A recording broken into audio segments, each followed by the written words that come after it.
Бажаю здоров'я, шановні українці. Good health to you, fellow Ukrainians. An important preparatory week for us continues on the eve of diplomatic activities in the second half of November.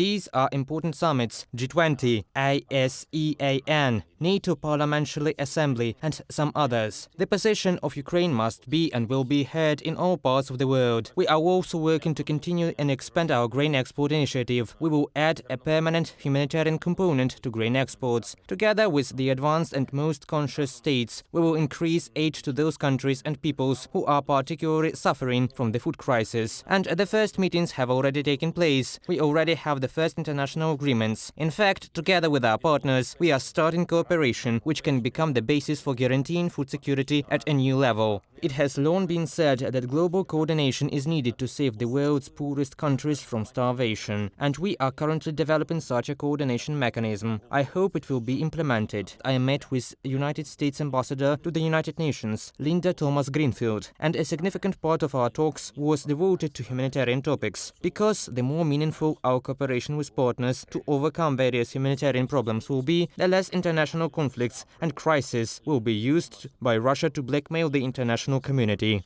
We separately discussed with Mrs. Thomas-Greenfield our steps within the UN General Assembly and draft resolutions proposed by Ukraine. It is very important that we talked about how to ensure the access of representatives of the UN and the Red Cross to Ukrainian men and women held in Russian captivity. We use every day and every international opportunity to move closer to the release of all our people from captivity. We remember everyone who is being held captive by the occupiers. In the information space, there is a certain decrease in the number of news from the front. There are fewer messages than, for example, at the beginning of autumn. But this does not mean that the intensity of the fighting has become less. The situation is difficult on the entire front. In some areas, brutal positional battles continue, as before, and it is especially difficult also as before in the Donetsk region. The activity of the occupiers there remains at an extremely high level. Dozens of attacks every day. They suffer extremely large-scale losses, but their order has not changed: to reach the administrative border of the Donetsk region. We do not give up a single centimeter of our land there, and I thank all our heroes who are holding positions in Donbass. Kherson region. We clearly understand what the enemy is planning, so we act accordingly, carefully, thoughtfully, and in the interests of the liberation of our entire territory. We are reinforcing our positions, ruining Russian logistics, and consistently destroying the potential of the occupiers to keep the south of our country under occupation. The east. Step by step, we are moving towards the return of the Ukrainian flag to all our cities and communities. We are also actively reinforcing the border. At the same time, work continues to restore normal life in the liberated areas. Only in the past day and only, for example, in 2 districts of the Kharkiv region, gas and electricity have been restored to more than 1,000 households. Repair work is also ongoing at all the energy facilities damaged by the result of Russian strikes. As of this evening, about 4 million Ukrainians in 14 regions in the city of Kyiv are disconnected from electricity supply, but most of them are disconnected based on stabilization schedules, not on an emergency basis.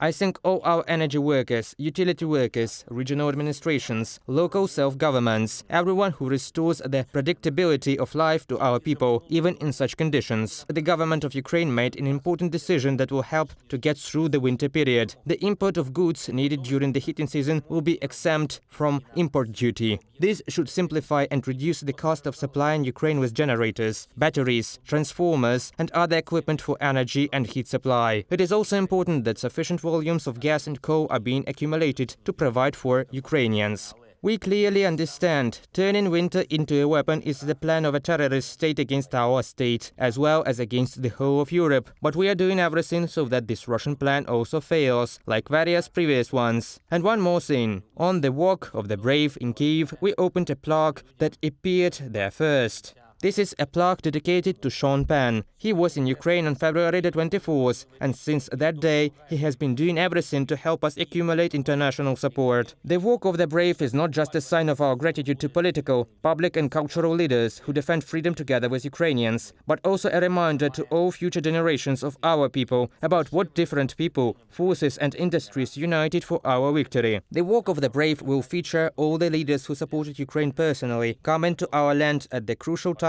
of a full-scale war. When such a leader arrives in Kyiv now, we open his name plaque. In general, dozens of names will be presented on the Walk of the Brave. To date, in addition to Sean Penn, the following have already been honored: President of the European Commission Ursula von der Leyen, President of Poland Andrzej Duda, President of Latvia Egils Levits, Prime Minister of the United Kingdom Boris Johnson, Prime Minister of the Czech Republic Petr Fiala, Prime Minister of Slovenia Janez Janša, Prime Minister of Poland Mateusz Morawiecki, Deputy Prime Minister of Poland Jarosław Kaczynski. I thank everyone who helps Ukraine. Glory to everyone who fights for our state. Glory to our strong people. Glory to Ukraine.